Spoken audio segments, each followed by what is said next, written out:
Jody just, she really put it to the metal right here on this road. She kicked ass. You want to do this? Yes. Okay.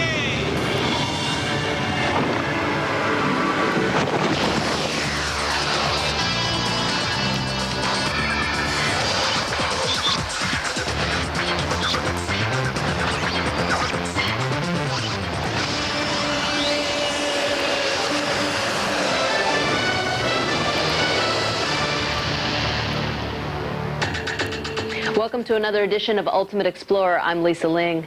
This year's fire season is underway, and already parts of the West and Southwest are under siege. When wildfires strike, the first line of defense is often an elite group of firefighters called Smokejumpers. For many years, it was called the Brotherhood, an all-male domain, but that's changed quite a bit over the past 25 years as women have fought for and won the opportunity to fight fires alongside the men. In this week's show, I'll introduce you to some of these amazing women, and they'll take us onto the front lines of firefighting.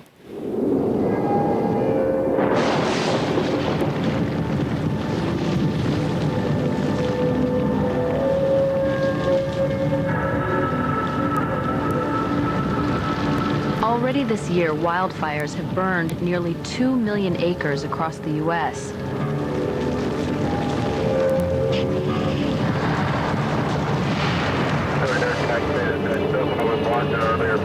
A host of firefighting specialists battle these blazes using everything from helicopter water drops to low-flying mudslingers.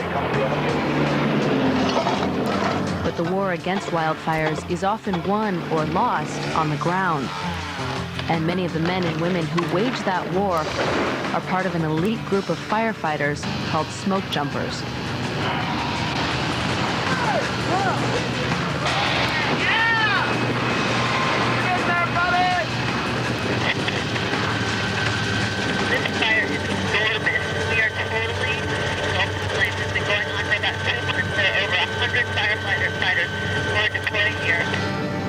There are 1,000 ways to die when you're a smoke jumper, but most of these men and women wouldn't want to be doing anything else.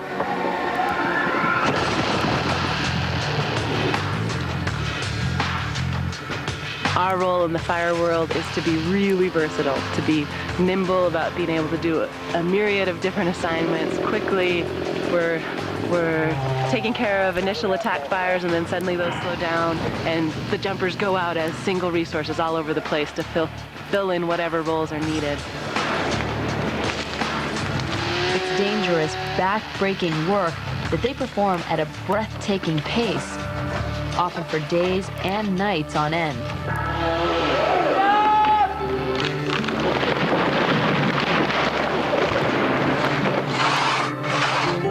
We have the best job in the world. We get outside, Swinging. sunshine.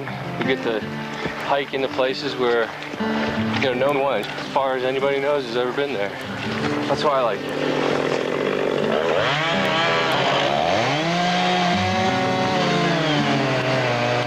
It's hot up there, boy. Yeah, I know.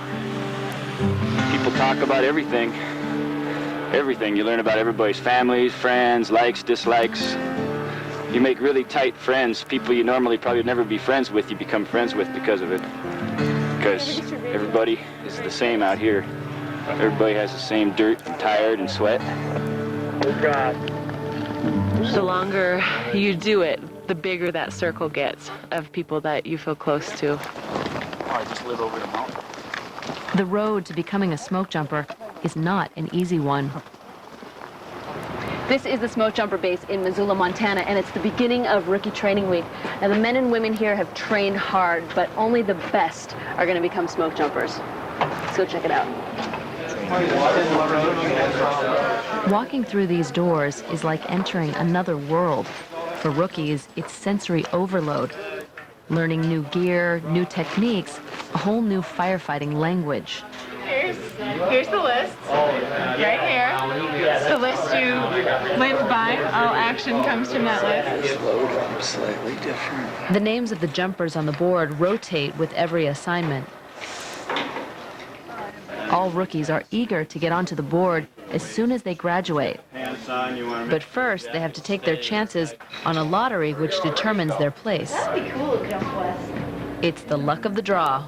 I mean, I've been to West Yellowstone. Then I'm going to take the day off because Lee's going to run off. For rookie Lori Cotter, it might be a matter of days or weeks before her name is called. Talk to me and we'll replace you with somebody else.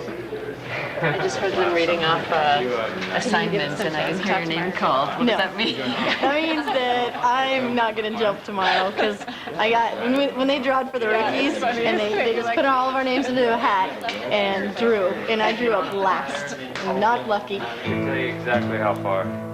64 nautical miles. Regular fire and weather briefings are part of everyday life here. 104, which is up in the Kootenai right there. When that lightning moved up here, there's very unstable atmosphere. We're going to be looking at that. So further south, the park caught a little bit more rain. In this area here is one particular cell window. Smokejumper operations ending.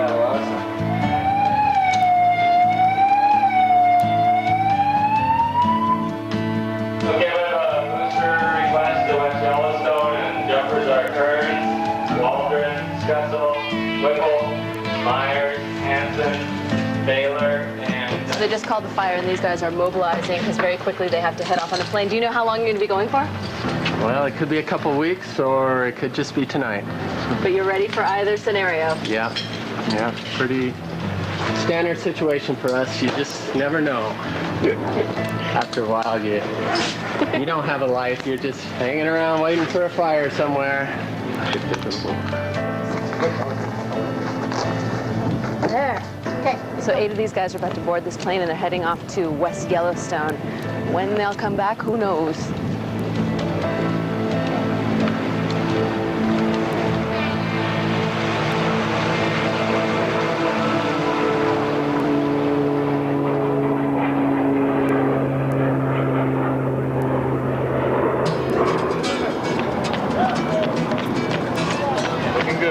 Most of the rookies who've come to Missoula have trained hard for months with one goal in mind, to be accepted into the tight-knit world of smoke jumping. That's the line.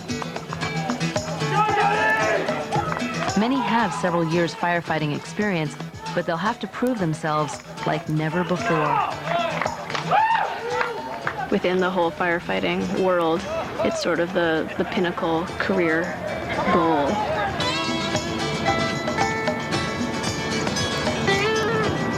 Since Lori wasn't slated to jump that day, she volunteered to show me the physical test every rookie must pass to even continue rookie training. What does the PT test entail? All right, starts off with you have 7 pull-ups, 25 push-ups, and 45 sit-ups. And then you walk outside and you do a 1.5 mile run in under 11 minutes. And all this happens within the first half hour of showing up for rookie training. Okay, so no time to train. Once you get here, you have to go through the test right away. You walk in the door and it starts with the pull-ups, push-ups, and sit-ups, and then you walk outside and you go do the run.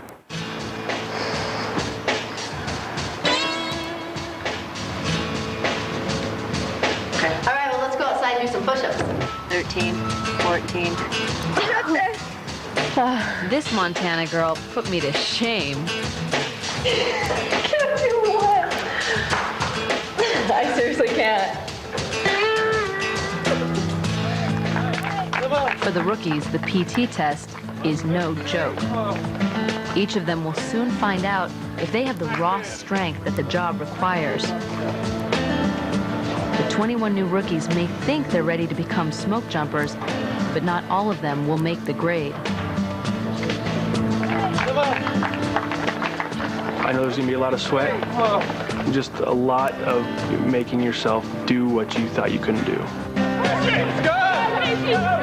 Over the next month, the rookies will do a lot of sweating with both their bodies and their brains. Inundated with information in the next 12 days. To mark your hard hats, don't worry about your helmets right now because we don't know if you're going to be here that long. We won't tolerate anybody screwing around. The tents are going to be right beside each other, coughing all over each other like you are right now. So make sure that you're drinking lots of water to take care of yourself. Good luck, guys. Before you show up at 4 o'clock. Tom Westby. So I've been here for 2 weeks to kind of get used to this area. You know, I come from Minnesota, so it's low elevation, so it's kind of nice to come up here and kind of be at the higher elevations and PT at the higher elevations, so I can kind of get used to that. Jody Stone brings both skill and experience to rookie training. She's an accomplished athlete, and she has several solid years of firefighting under her belt. Good job, Jody. Jumping into a fire, of course, is very appealing. Would be to anybody, right? This year's rookies are under the experienced eyes of a 15-year veteran trainer, Margarita Phillips. You know, it's every year that I do this, and I watch the rookies come and do the PT test, and see the determination in their eyes, and really wanting to do this.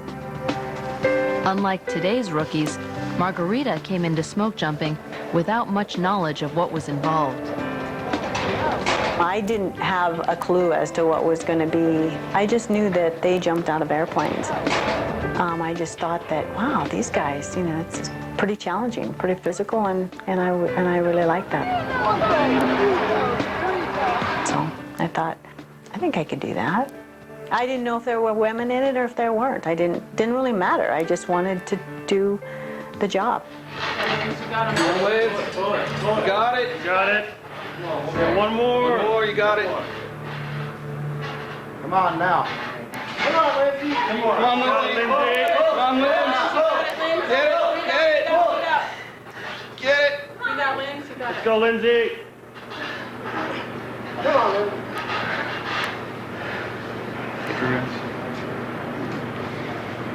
Okay, John. That's not.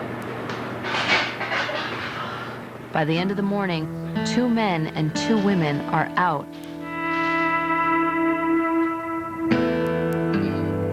Jody Stone and Sarah Burns are among the survivors. Now they're about to head out to the woods for the next 6 days, and they won't return till the end of what's known as Hell Week.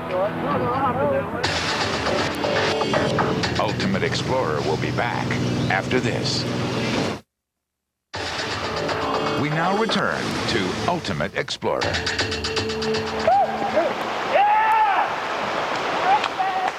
For these smoke jumper rookies, Hell Week has just begun. After a 4-mile run uphill on an old logging road, they get just enough time to congratulate each other before suiting up and moving out. Good job. Good hunk. Bags out. Gather up right down here. Line, rolling logs, tension, size up things that you need to. Consider the condition of yourself when using the saw. Spread out up the hill. Watch your footing. If you want to know the one essential skill of a smoke jumper, this may be it. Taking away like a little bird. I want to see something moving. Digging line is the basic method smoke jumpers use to contain, control, and starve a fire. It involves clearing away any combustible material in a fire's path. I'm in here, Jeff. Jody looks tired, but she looks like she knows how to pace herself again. That's where fire experience comes in. 20 inches. 20 inches. 28. And we want people who are willing to gut wrench themselves and just give it all. I think they're probably, some of them are probably wondering what they've gotten themselves into already. It's just the beginning, just the beginning. So you guys will be the only people out there, so you need to learn to work hard and efficiently. We're bumping? Bumping. The trainers push everyone. Good here. I'm doing the first one. I'll do better. Let's get it in there and move it. Okay? It's not just about raw strength, though. It's about pacing yourself and enduring pain. The line dig was a lot harder than I expected it to be. That was some pretty tough country. There were big rocks and ruts, and digging line all night and all the next day.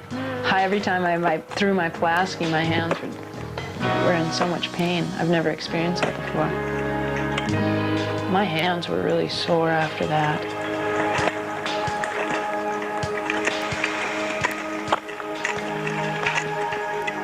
The rookies will dig line through the night. Exhaustion is part of the test.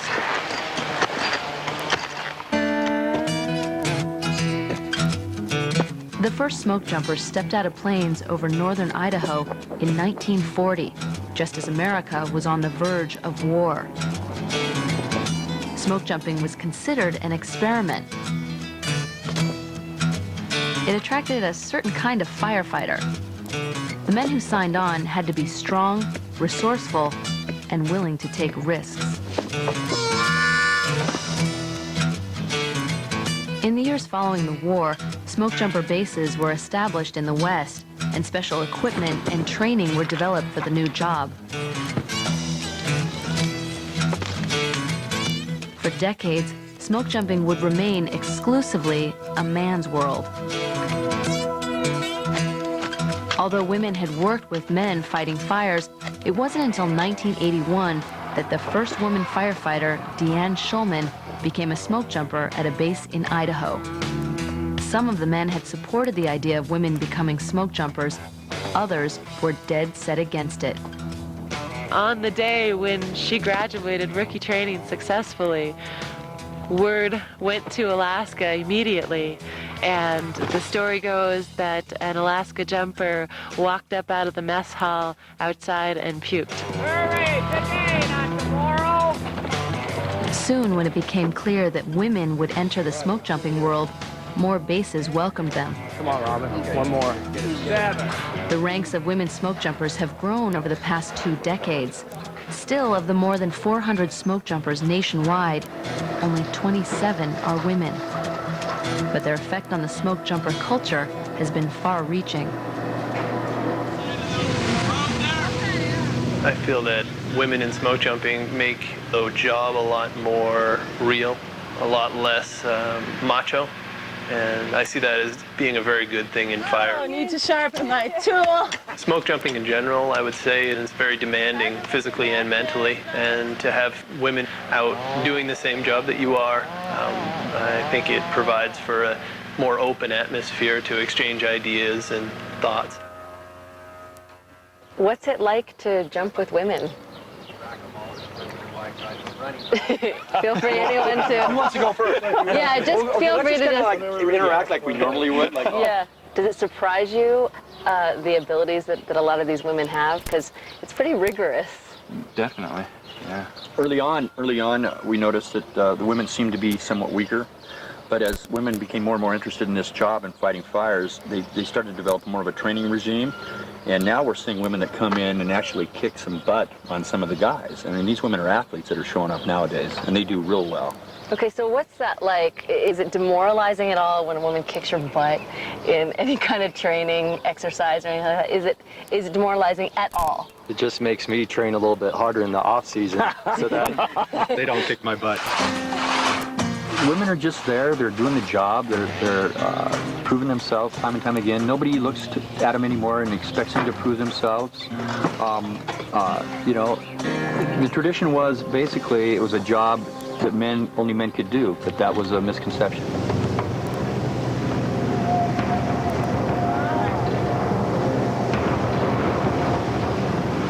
Every smoke jumper steps out of the plane mindful of what could go wrong. The dangers are everywhere. High winds, falling trees and rocks, and always the fire.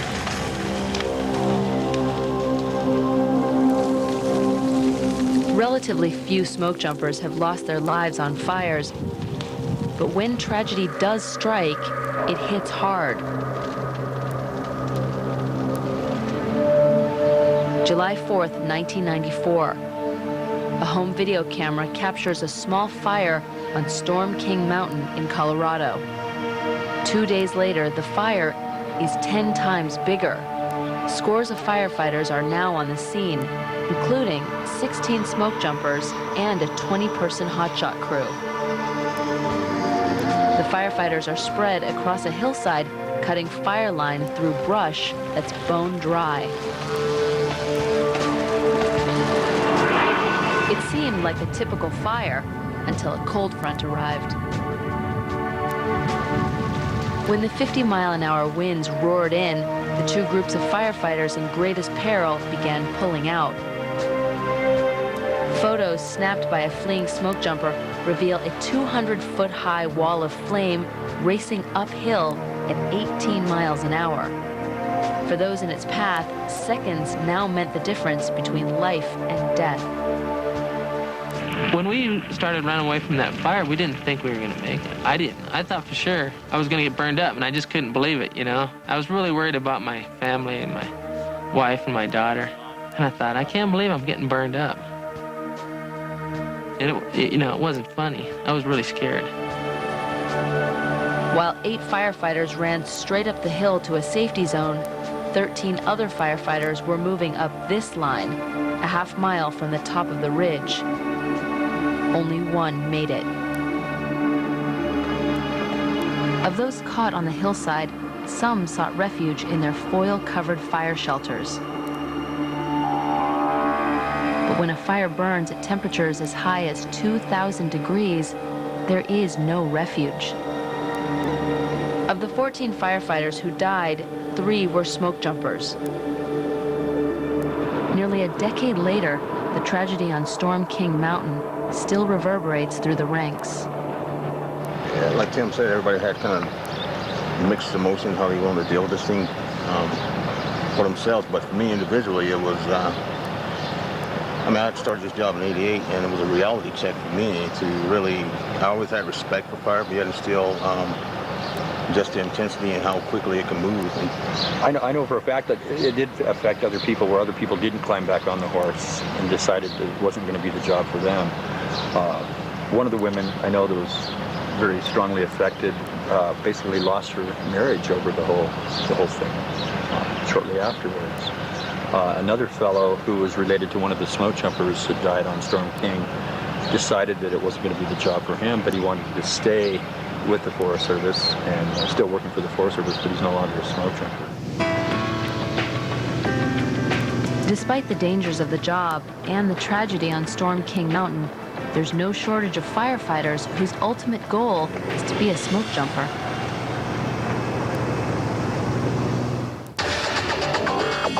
It's so heavy. Coming up, the challenges intensify. Will they make it? Let's go, Ricky! Now back to Ultimate Explorer. Okay, so this is one of the 2 planes that we jump out of. It's called the Sherpa, and How many smoke jumpers? It seats 12 smoke jumpers, and this one is nice, big, and open, so it's a nice, good one to jump out of. And what are these things? That's all of our cargo gear. It has all of our food, our Pulaskis, our tools, anything that we need on the fire are in these boxes, and they drop them after we jump. Are you nervous because you haven't jumped a fire yet? Well, you know what? Jumping a fire is going to be the same. Everything is the same when you do a parachute jump or when you jump a fire.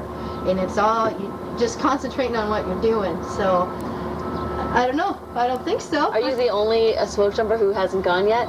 The only rookie who hasn't gone yet? I'm the bottom of the list, so yeah, pretty much. So what I'll just went ahead and do is just put the gear on that we would be... Margarita helped me to try on a jumpsuit so I could see just how much gear smoke jumpers have to wear to a fire. But I'll go ahead and put the fire shirt on. Okay. All right.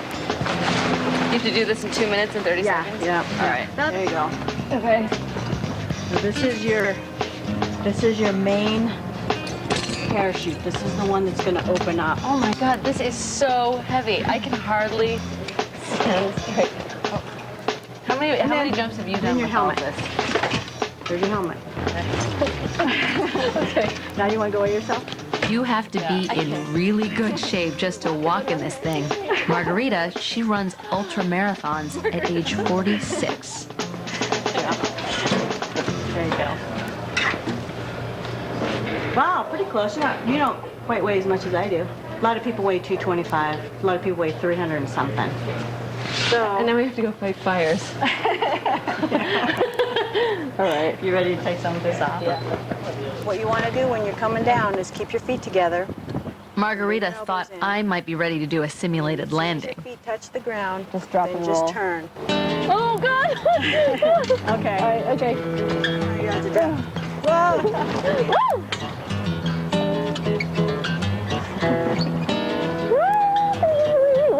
Put your arms out for your toggles. Don't bring your arms in yet. Don't put them out Okay, yet. now bring your arms in. Now roll. There you go. Oh my God. Okay. I have to do it again. Okay. Because that and I can't believe that you wasn't have to very have good. all those packs on you to do this. All right. Okay, grab your toggles. Oh, not in real life. In real life. For a smoke jumper, training can mean the difference between a safe landing, an injury, or death. No one knows that better than Margarita. No, they're hooked onto here. Margarita tells every rookie class the story of an accident that could have ended her smoke jumping career. So they get in the door just like they would in the real airplane. After 3 years as a smoke jumper, Margarita was about to make a seemingly routine jump. Although the winds were strong and the spot was small, she thought she could make it. My partner went out, and then I went out after him, and I felt okay with it, you know, it's fine. Then the next thing I remember is really coming down in kind of fast.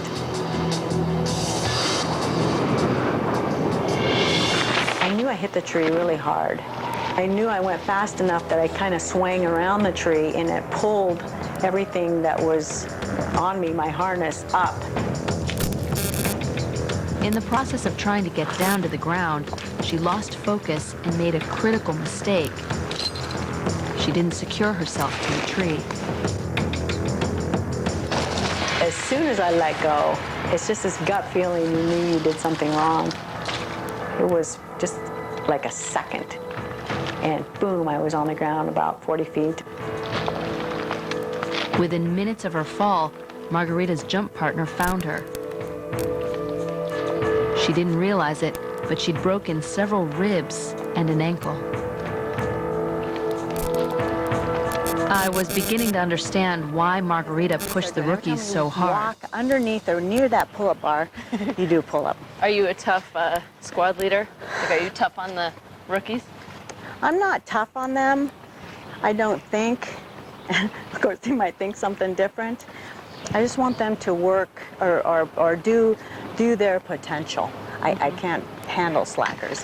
And I know when they're slacking. Yesterday, they did the PT test in the morning and dug fire line all day and all night long.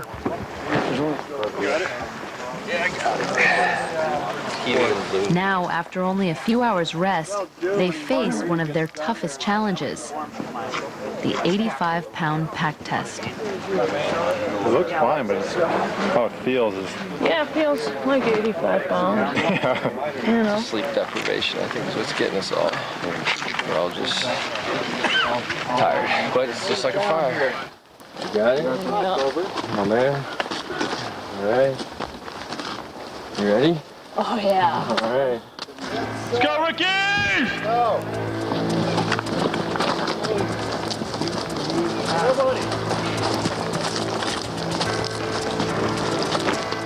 Go, Hans, go! The rookies have to haul their packs over a course that takes them through the woods, up and down hills, and across streams. It's a test designed to show if they have what it takes to pack out their own gear on a real fire. Come on, Casey. Buddy, you're almost there. This is mental power. This ain't physical.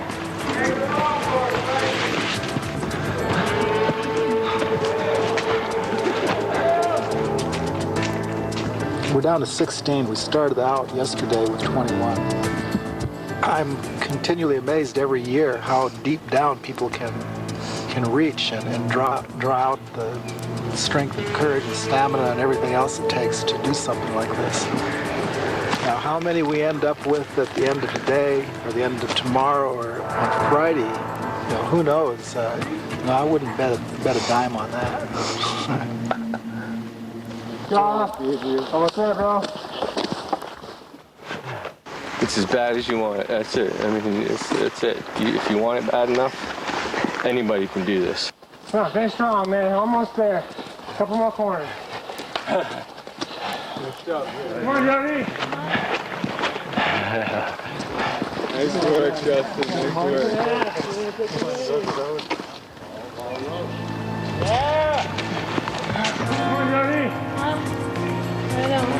I knew that I'd be towards the back of the pack. Do it. And I just thought to myself, keep a good steady pace and you know, don't stop. Come on. Jody just, she really put it to the metal right here on this road. She kicked ass. It was so close. You gotta want it, man. Come on. That was incredible. I mean, you figure what she weighs, a buck maybe, you know, and she's carrying 85 pounds. I mean, that's insane. I respect her so much. So everyone was in front of me, but when they finished, they came back around and you know, walked with you for a while until I finished it, which was nice. All right.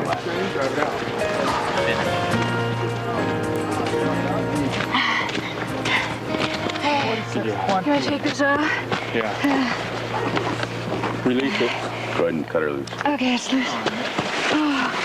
Oh, thank you. All right, grab some water, Jody.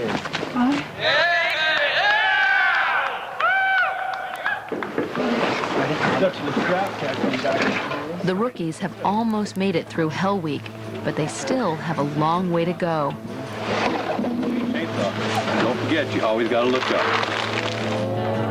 Get ready.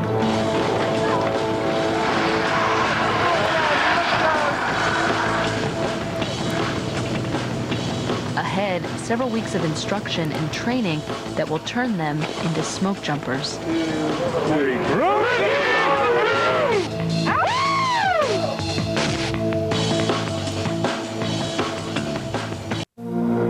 Now back to Ultimate Explorer. The fire season started slowly this year, but the pace is picking up. In recent weeks, as many as 50 large fires have been reported burning in the West. Hundreds of people have evacuated the area around Glacier National Park in Montana in the path of an advancing wildfire. In the mountains north of Tucson, fire officials now say 317 homes and cabins were destroyed by the Aspen fire, one of the worst in Arizona history. This inferno was the result of 4 years. Fighting these fires has taken a toll. This past July alone, 5 people died in 1 week fighting wildland fires in the West. More and more people are building homes right in the middle of these drought-stricken areas, surrounded by all these dry fuels. That's the bad. With so much going on, I headed to Arizona and New Mexico to see things firsthand. Strap me in good there, boys. There are no doors.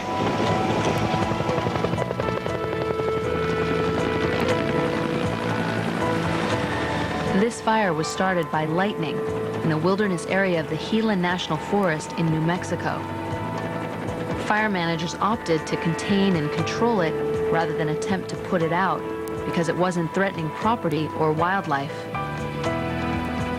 Letting the fire burn can be good for the forest lands, but it still means long hours and hard work for crews on the ground.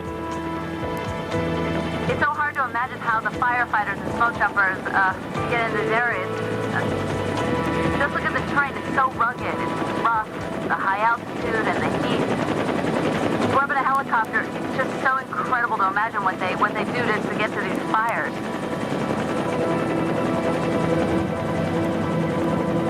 From my vantage point, I could actually see firefighters working on a ridge deep in the wilderness. They asked our helicopter crew to relay a message for equipment and a food drop later that day.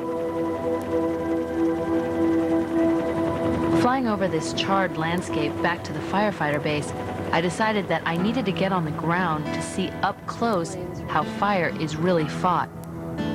It meant driving a couple hundred miles to Arizona, where crews were trying to contain a large fire in the mountains just outside of Tucson. Already, the fire had consumed more than 300 homes in a nearby mountain community. Well, these look like the front steps. Kind of eerie. The gate of the house, it looks like these were 2 lots because I'm noticing these 2 chimneys. There is nothing left. And this is what it looks like around this entire vicinity. And it's really, really bizarre because all you see is just a bunch of chimneys sticking out. This is what fire does to a landscape. The dangers don't end after a fire burns through an area. When firefighters start their mop-up operation, they have to be especially cautious. As we're going into this area, we got to be pretty careful, because even though the main fire front has passed through here, we've got a lot of hazards going on. Oh, they're spraying that down now. Spraying it down. We're going to get in there. But watch out for these things we call widowmakers, snags that are hanging up, big branches that have been weakened by the fire. So heads up as we go in there. This is one of the reasons why the mop-up operation is so important. Even when the fire is put out above ground, there are fires that are burning beneath the ground, and this is extremely hot. And what happened is this underground fire sort of ignited this fire above ground, and it can become a much bigger fire, so it has to be put out right away.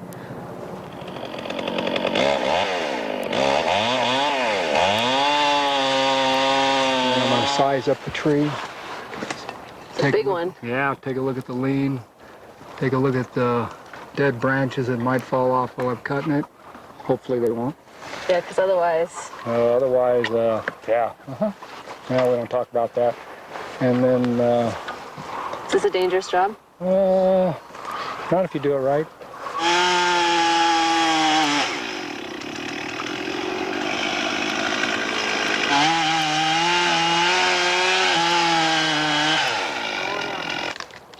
Oh my God.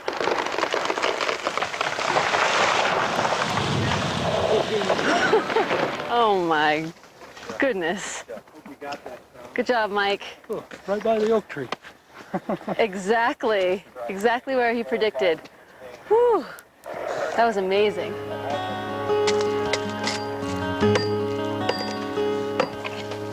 So here I was on a fire, and there's not a woman firefighter to be found anywhere. I wondered about the smoke jumpers I'd met and how the women handled working in a world that was still mostly male. I'm looking at a lot of these pictures. I mean, smoke jumping, there's such a long history behind it. I'm just looking at picture after picture of all these men. What's it like to work in a profession that has been so historically associated with masculinity and testosterone and so on? I think I've found that it's fine. I think that just like other jobs, it's the people that are good with themselves that aren't defined by this job. But I see it as my history too. Even though there's not a woman in that picture, those guys made this profession the profession that I love. I mean, do you think you try harder just because people doubt you, or do you feel like people doubt you?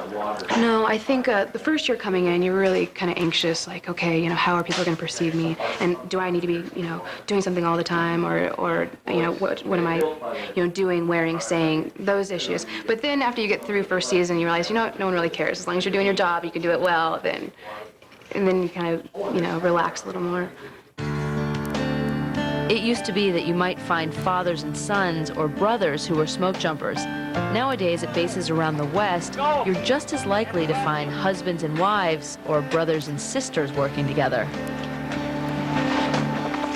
During the course of most days anymore, it is not apparent to me that the main way I'm being defined is that I'm female, which is a huge relief. You know, and certainly the dream is that someday it won't matter at all. There it goes! For Lori Messenger, who now has a husband, brother, and sister-in-law who are smoke jumpers, fighting fire seems to run in the family. Everywhere around the fire. Margarita Phillips has just led another group of rookies through training. And now they're jumping fires all over the West. And the jumpers are Kovalicki, Birch, Warren, and Stone. Jody Stone completed a successful fire season, jumping 10 fires. Rookie Lori Cotter, she's still on the list, waiting to do her first fire jump. For these women smoke jumpers, The job is about more than fighting fire. It's about being part of a tradition and changing it along the way.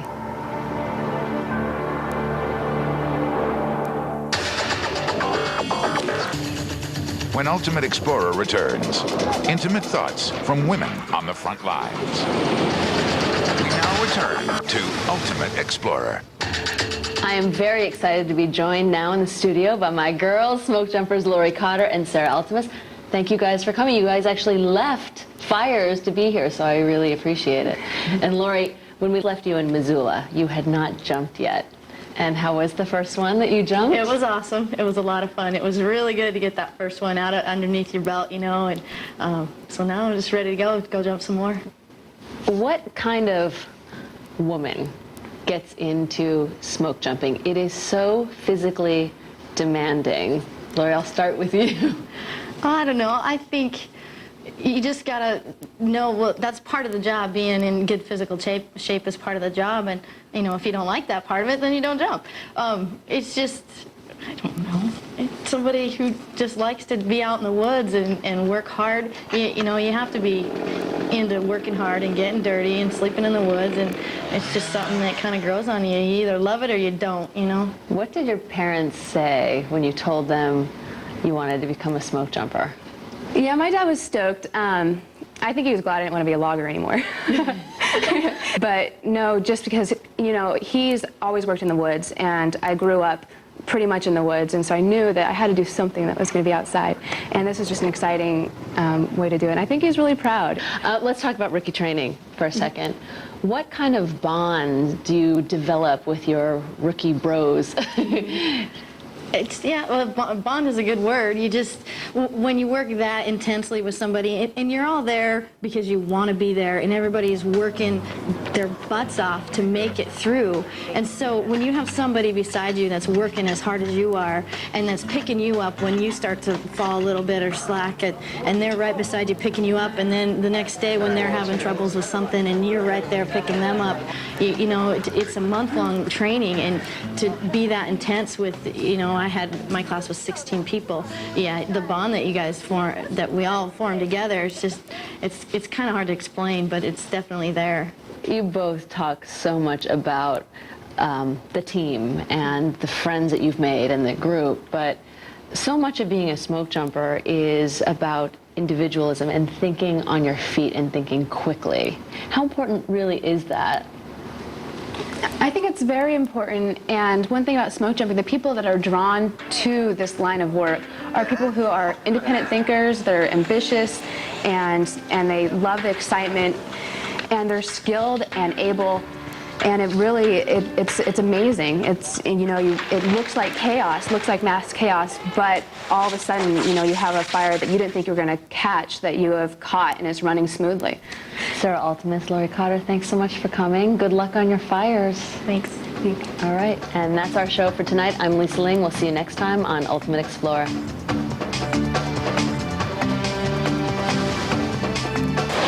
Sunday on Ultimate Explorer, a journey into the heart of the African rainforest, a land of elusive spirits. Join correspondent Mireya Mayer on a quest to get close to one of the jungle's most magnificent creatures, the western lowland gorilla. Witness the heartrending struggle to save this endangered primate and the remarkable work